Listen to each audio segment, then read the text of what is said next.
Hello, hello. Hey, Mine's Life. We're back. Hey. We are talking about dysfunctional and functional relationships. Yes. What's healthy? What's not healthy? Yeah, yeah. Because no relationship is perfect. There's no perfect relationship. You have your ups and downs in every relationship. You do. And at the conclusion of our video, you'll find a link to our quiz that'll tell you if you're in a healthy versus unhealthy relationship. Click that link. Yeah. Click that link. Take the test. Yeah. It only takes a few minutes. Take the test if you have any questions about, is this guy the right guy for me, or is this girl the right girl for me? Or am I in a healthy relationship, or am I in an unhealthy relationship? Take the test. Yes. It's a great resource. Our website, we're always providing free tools and resources to help you deal and fix your relationship problems. That's what we do. Our mission is to help, not to try to preach to you and tell you you're doing anything wrong. No, it's to help. As far as certain things that we went through in our relationship, we just want to open it up and try to help people and to overcome things in their relationship as well. Yes. Okay. So we're going to talk about Pink today. Who loves Pink? Pink is a great artist. Pink is a great artist. When she first started, she was just real soulful and R&B-ish, and now she's kind of like soulful and rock. So it's kind of like a healthy mesh of both, and people love her music. I know we love her music. Yes. And why do we love her? Because she's passionate. She's a very passionate person. She's authentic. She speaks from her heart. And what happens when you're passionate, even in your relationships? You love hard. You also get angry. And when you get angry, you fight hard too. You fight hard. But she's real. So she will tell you basically how she feels at any given moment. And that's why people love her. You can connect to her because she's not this far off artist that you feel like this, that you can't relate to. Yes. So I just want to read a quote from an interview she did with The Guardian. And she stated, "There are moments where I look at Hart and he's the most thoughtful, logical constant. He's like a rock. He's a good man. He's a good dad. He's just the kind of dad I thought he'd be, and then some." Yeah. All right. Sounds good, right? Okay. "And then I'll look at him and go, I never liked you. There's nothing I like about you. We have nothing in common. I don't like any of the you like. I don't ever want to see you again." Ups and downs. It's always ups and downs. Yeah. So you can kind of tell how it's fun, it's great, it's new, and then all of a sudden, I hate you. Because certain things happen, All right. It's So normal. this is what she says at the conclusion, right? She says, "Then you'll go through times when you haven't had sex in a year. Is this the end of it? Do I want him? Does he want me? Monogamy is work, but you do the work and it's good again." For most people, not having sex for a year means the end of your relationship. You know what I mean? Because sex, we have to admit it, it's a big, big part of our relationship. It's a big part of our connections, how we really feel in the relationship, and then also that feeds our physical touch aspect and physical touch need that we all have. And it's very important for men to have physical sexual intimacy because that tells them you respect them as men. We have to have it. Guys, we have to have it. You know that.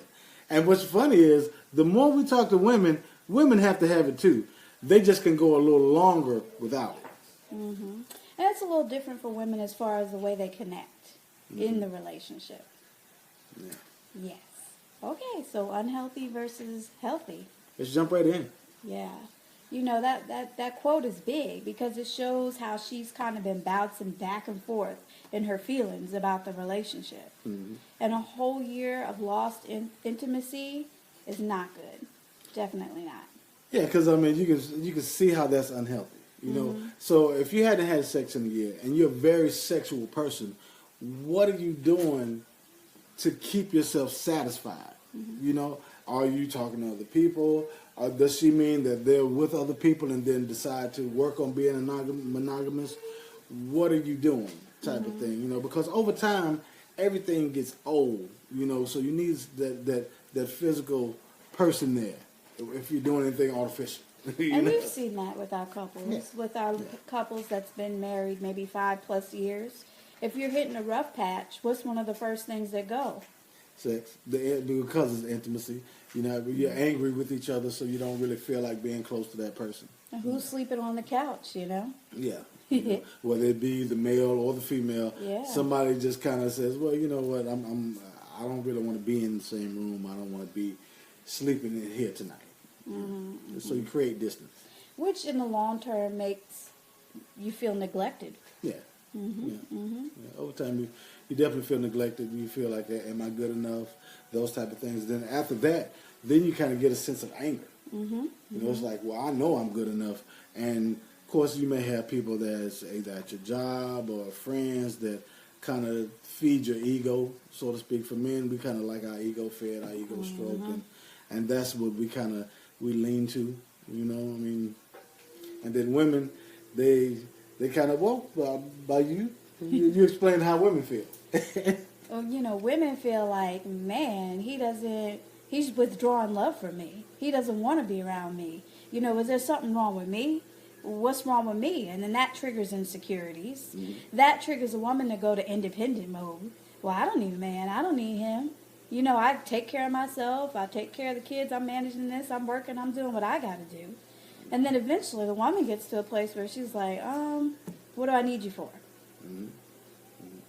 And if the man is feeling that, so we give off those certain signs of we're angry or we're frustrated or we're just kind of getting sick of the way things have been going. And so that can create distance in your relationship, And distance is a secret killer of relationships. Yeah, because you stop doing the things that brought you together. You stop communicating. You stop talking, really, and then, of course, the communication is big because you don't really talk about your feelings. You kind of express them in negative ways, like slamming dishes down or slamming doors or just really being real straightforward, a short answer, those type of things. Yeah. And all these things you're doing by taking away love, you feel like you're trying to get control back. Yeah. So why do people say, "Hey, I'm not going to be intimate with him. He doesn't deserve it. I got to teach him a lesson." Right? So then you got the man that has these women that are stroking his ego outside the house, and then he feels like a man with them. He feels empowered with them. So it's easy for him to kind of go that route. Now, men with morals, men that pretty much respect their wives, respect their relationships, things like that, then they will work a lot harder into trying to reconnect with their wife if they really love that one. So you got to do the work. So we're going to go through 5 things that kind of say you're not in a healthy situation and you need either additional support, some counseling, some help, some coaching. You need some help. Yeah. Not saying it's the end of the relationship, just saying, hey, you got to redirect things in the other direction. Anything worth it is worth working for, You're investing in your happiness. Yeah. We It's always tell important to invest in your happiness. You have to. We invest in Jordans. We invest in fast food. We invest in things that hurt our body. We invest in things that hurt our relationship. So why not invest in things that would help our relationship? It's pennies, priceless. Yeah. In comparison to a lifetime of happiness with someone. That's the biggest thing. People say, "Oh man, well, that's kind of expensive." Well, it's like, well, did you buy the car? Did you buy the house? Did you buy the expensive ring? So you invested. Did you get a joint bank account? Joint bank. You invested in all the material things, but you really didn't invest in the love and the feeling aspect of the actual relationship. Yeah. Because if you don't invest in that, then you end up with all these material things that you have to end up selling and splitting the money for because you didn't invest in each other. All right, so let's get into it. Let's go. So the 5 things that say, this isn't healthy. 1, jealousy.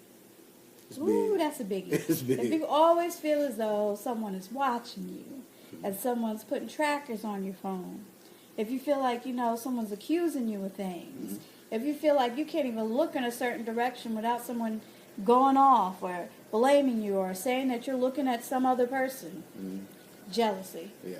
You feel trapped in that. You feel trapped. You feel, untrusted. You feel like, like I've always been a good person, so why won't you trust me? All my friends trust me, but you can't trust me. You don't want me spending time with other friends because jealousy. Mm-hmm.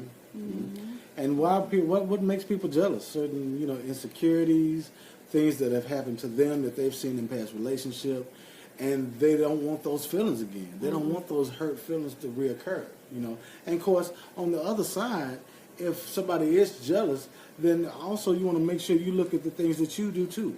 You may be doing things that make them feel jealous. You may be doing things that may trigger their jealousy. So that's big. Repeatedly calling, texting, not accusing you of doing things when you're out with your friends, demanding to know where you are at all times. These are all things that say, hey, there's a jealousy, there's a trust issue that needs to be worked through.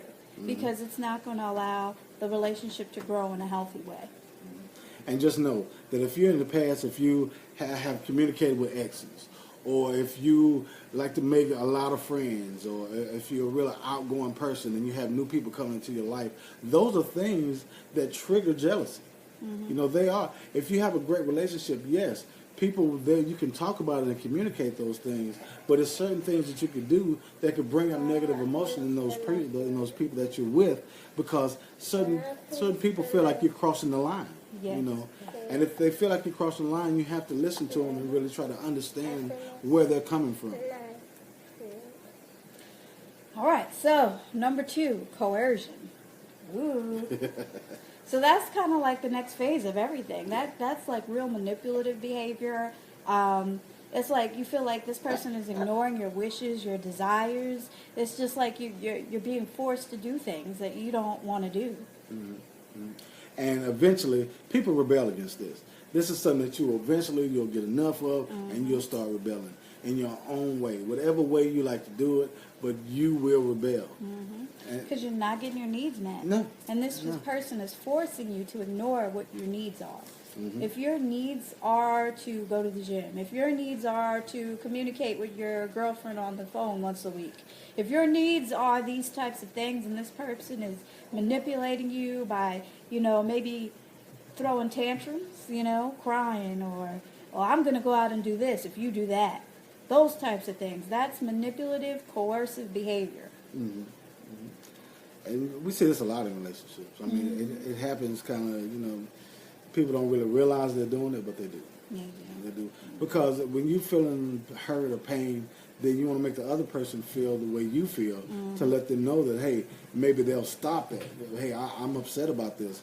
And so you need to really take notice that I'm upset about this. The more you ignore it, the worse it gets. It does. All right, number 3, emotional abuse and victim blaming. Yeah. So this is when, the coercion and the manipulation have gone to another place. And there's a lot of blaming, it's your fault that everything's wrong with the relationship. The reason why we can't communicate is your fault. It's blaming. I'm the victim. You're doing these things to me. When the other person never takes responsibility for their actions and it's always your fault, eventually you're going to feel like, well, the only option I have is to leave the relationship. Because since I'm such a problem, the only option we have to make things better and to make this person happy is to remove myself. So blaming and playing the victim almost always creates distance and destroys the relationship. It does. Because when you create that distance, then it's easy for people to say, well, you don't love me. And if you feel like you're not loved, then what do? People try to find love in other places. What we found in men like to find new women, and women like to go with familiar men. Oh yeah. So who's on Facebook? Yeah. That old crush that you kind of never went anywhere with, who's calling that person up? Yeah. And so men, we look for new females. We look for newness. Ooh, maybe that girl at work, the new front desk lady, huh? Yeah, I mean, so that's what we found. Women, they kind of, go back to, guys that they've known. So it's kind of like a man in waiting kind of thing, a backup plan, And men, we feel like we're trying to find something new.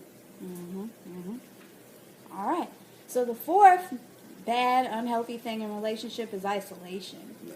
That's a biggie. If you feel like this person's taking you away from your family, your friends, isolating you from all the things you love. You know, if you're the type of person that jogs and likes to run, and this person is keeping you away from these types of things, like the self-care things that you do to make you feel whole and you, that's isolation. Yeah. You see that a lot with people that have families that don't really like the other person. You know, they'll try to isolate them from their family, you know, because they'll say, well, this person don't like me or these people don't like me kind of thing, and then they'll try to isolate, you know. That's right. But if you're a real family-oriented person and then someone isolates you from your family, eventually that will build resentment. You'll start resenting that, and then you'll secretly talk to them on the phone, or they'll be like, well, I don't like the way he's keeping you away from us, I don't like the way she's keeping you away from us, and those type of things. And then it'll kind of make you second-guess why you're with that person. If you really can't bring your family around, and then they can't be around your family and things like this, then it sets an easy platform for you to say, you know what, maybe you're not the one for me. And then lastly is the biggie is just abuse. Physical, sexual, just abusive behavior. Yeah. If someone is hitting you, if someone is aggressively, you know, blowing up on you, throwing things around the house, forcing you into things sexually, this is someone that is not good for you. Yeah. This is not healthy. Yeah. This is not going to go anywhere good. Because anytime you're forced into doing something that you don't really want to do, you're definitely going to rebel against that, you know. But a lot of people come from a place of hurt, too, you know. And once it happens over time, then they feel like this is the way that person shows love to them. And then that's a very, very dysfunctional way of looking at it. Yeah, and then they think, you know, with time it'll get better. If I can just do the things he's asking me to do, he'll stop doing this. And we could be this magical couple that I thought we would be when we first went on that first date. If I just work a little harder, if I just do a little more, you know, I know that he blames me for this. I know I'm hard to deal with. I know I'm hard to talk to. You know I don't work as hard as I should. You know, if I could just do this a little better, he will be what I put all my effort and hard work in to be. And then when you do all those things, then they find something else to knock you down for. You know, so think about it in the beginning of the relationship. How did they treat you? If they treated you the way you want to be treated in the beginning of the relationship, then they have to maintain that.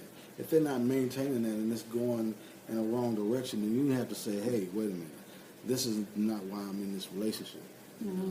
So we need to reevaluate why are we doing this. And, you know, in the future, we'll do more videos about, you know, physical abuse in relationships because it's such a big topic that could take up hours to discuss. Yeah. But ultimately, just be aware of this. You know, there's 3 phases in a physically abusive relationship.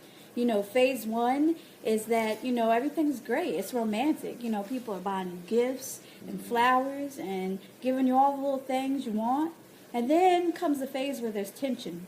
And there's tension building, basically. You know, oh, why'd you do this? And you're just a failure, and you're stupid, and I can't stand you, and I can't even understand why I'd even be with you. And then it goes to the outburst. You have the blow up, the big argument that gets aggressive, that can be physically or sexually aggressive. And then after that person does this, then they feel bad and go back into the honeymoon phase. Here's a gift, here's some flowers. And then once they feel like they roped you back in, then here goes the tension. You know, you're flawed, you're faulty, and then back to the outburst. So it's like a roller coaster. You're up, you're down, you're up, you're down, you're up, you're down. But when you're down, you're very down. And then the more down they can get you, the better they make you feel, the more they push the envelope as well. So if you're letting somebody hit you, or if you're letting somebody sexually abuse you, those type of things, then it only gets worse because they feel like you're letting them do it, so it's okay. You know, and it's not. It's not. You're beautiful. You deserve to be loved. You deserve to have exactly what's in your heart's desires. Yeah. Do not settle for less. Do not limit yourself. Do not think that it's all that there is and that, you know, don't believe the hype. Don't believe them when they say, you know, you're a loser, you're stupid, you're not hardworking enough, you're not diligent enough, you're not a good mom, you're not a good father. Don't believe these things because these are all manipulative ways of coercing you to be this person that you're not. You don't have to be what they define you as. Do not accept that. Because you were good enough for them to have kids with. You were good enough for them to be in a relationship with. You were good enough for them to parade you around and go to dinner and things like that with. So why are you telling me these things? They're trying to break you down, right. So they can gain control over your emotions. Mm-hmm. Never give anybody control over your emotions. Mm-hmm. That's the only thing that you really can control in life is how you react, how you feel, and things like this. Mm-hmm. Mm-hmm. Mm-hmm. So, with that being said, let's go the other direction. If you're in a healthy relationship, there won't be jealousy, coercion, victim blaming, isolation, physical abuse. There'll be trust. Mm-hmm. Mm-hmm. And trust is something that you earn. So when you earn this trust, you want to make sure that you uphold your end of it. If you got somebody that's kind of insecure and then they've built themselves up to really, really trust you, mm-hmm. don't do things to make them feel insecure. No. Because that's the main trust killer, is you doing things to make people feel insecure. Mm-hmm. When people kind of hide behind that insecurity, well, they're insecure. But if you do things to make them feel like they're not number one in your life, then yes, they're going to question you. They're going to ask you, what's going on with this? Mm-hmm. And then, of course, and if you label them as being insecure, then you justify your actions of being not really the trustworthy person that you should be. Yeah. You see what I'm saying? Yeah. So make sure that you always uphold your end too. Because when you're in a relationship, you both want to win. So if you both win, that means that you're able to communicate, you're able to talk about these things that upset you, so you're both winning together. But if you're arguing and fussing and fighting and you're trying to win the argument and she's trying to win the argument, then you both lose. Right. So trust equals consistent behavior over time. That's what trust is, And people break trust. Mm-hmm. They do, because a lot of other things that go on, So you want to make sure that you're communicating to make sure that all of these things are lined up. So if they do break your trust, it's not something that you did, it's something that they did, So if they're communicating with you and then they're putting you on a pedestal, you put them on a pedestal, y'all talk about each other, and y'all can really communicate and really bond. And then if somebody goes out and does something, then you break that trust, And that's a bond that's something that's, you really can't mend that bond. Only thing you can do is try to work toward gaining trust again. You can try to regain it, and a lot of people do. Mm-hmm. And they move forward from it. But it takes work. It does. So, healthy relationships have trust. Mm-hmm. Second, respect. Got to respect each other. Yes. Meaning you're using respectful language. Mm-hmm. You're not calling this person all types Stupid of names. And dumb, or you should have did this. You're not really their parent. You know what I'm saying? Like you're their partner. Mm-hmm. And men, this is what we need in relationships. Men, we have to have respect in relationships. Mm-hmm. If we don't have respect, then we withdraw love. Mm-hmm. By us withdrawing love, then how can the relationship stand, without love and respect? I mean, it won't stand. Eventually, you're going to go to somebody that respects you. I mean, it's just plain and simple. That's right. So with respect, you got to be open-minded, you got to be supportive, you got to use respectful language when you're communicating, you got to respect this person's beliefs and views. And this opens communication, which is the third aspect of healthy relationships. Mm-hmm. Mm-hmm. Mm-hmm. Yeah, and the respect aspect is, I can't really say it enough. If you don't respect yourself, then how can you respect someone else? So a lot of times, people say, well, he's cheated in his past relationships. How can I ever trust him?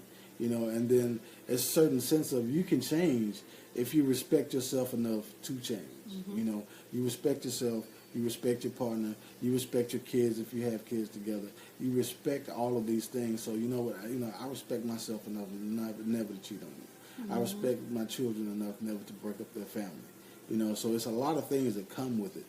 That a lot of people don't think about when they're, in a cheating relationship or a distrustful relationship. They don't think about certain things that they do. Mm-hmm. So, trust, respect, opens up communication, and then you feel safe.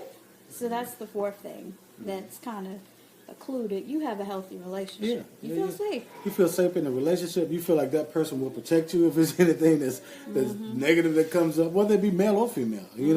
They'll jump in front of a bullet for you, like those type of things, And when you have a relationship like that, then it's you two against the world. Right. Y'all are working together to make the happiest life that you can make. Mm-hmm. And then with that comes equality. So you feel safe. You feel like you have an equal voice in the relationship. You feel like this person will have your back. They'll listen to you. They'll consider what you need. They respect your opinion. You know what I'm saying? They respect your counsel lead. They respect you to be able to make money. All of these things are so important as far as being equal. Because that equal voice, knowing that you can talk to your partner and express things that you feel, and she can come and talk to you about things and express how she feels, that's equal. No matter if one pays the light bill or one pays the water bill and things like that. A lot of people feel like equal is money and things like that, but it's also emotion too. You have to give your emotion equally and talk about things equally, and then that way you will work together. You're a team. And the only way that you work is working together as a team. If you do this and then the other person does this, the team falls apart because you divide and conquer a team. Which brings us to the sixth and last point, support. You have to support each other. You have to support each other. And if you have a partner that has dreams and they want to work toward those dreams, support those dreams. And vice versa. They have to support you. So if you support each other, think about it. Things that you want to do in life, especially as a couple, a lot of people, they might not have the same things or they might not have the same dreams. So they don't believe in the same things that you believe in, So when we first started, we have family and friends that didn't believe in what we did or what we do. And that's fine. That's perfectly fine. You can never change anybody how they feel or think about you. They have that right. But it's up to you to know that, look, I support her in any decision that she makes. She supports me in any decision that I make. And we decided to do these things together. So we're going to win as a team. We're going to win as a team. So nobody can hold us back as far as any friends or family that wish negative upon our business or on our relationship. That will never come in between us because we're going to win as a team. That's right. We work and win as a team. We support each other. We love each other. We respect each other. We communicate. Those are the main important things that you have to have in relationships. Right. And you'll win.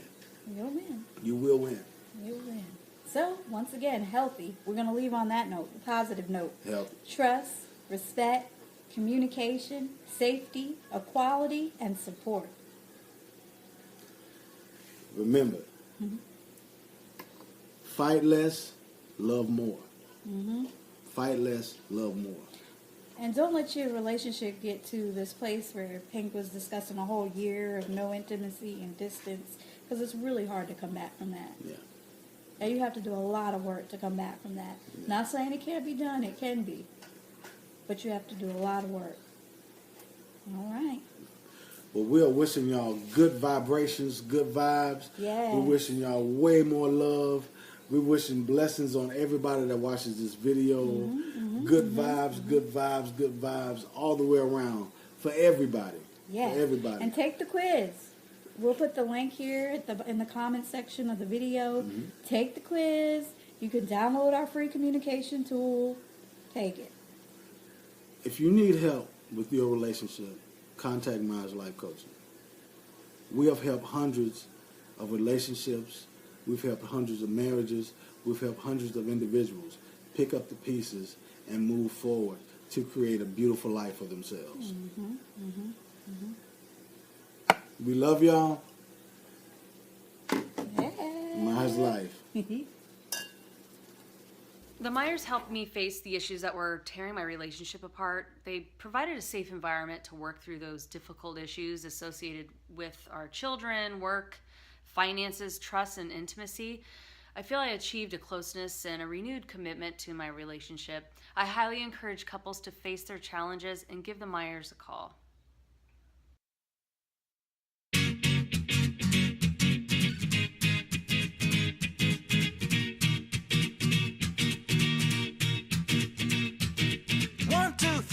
Get my shoes and out the door. 5, I'm alive. 5, 6, 7, 8, feeling great. 9, gonna shine, life is good. I'm doing fine. 10, gonna do it right and do it again, yeah. I look into the sky with all the beautiful color, but there's more than just for me, so gonna share it with another. I got to show, to give, let out. I want to sing and shout. Take a look and see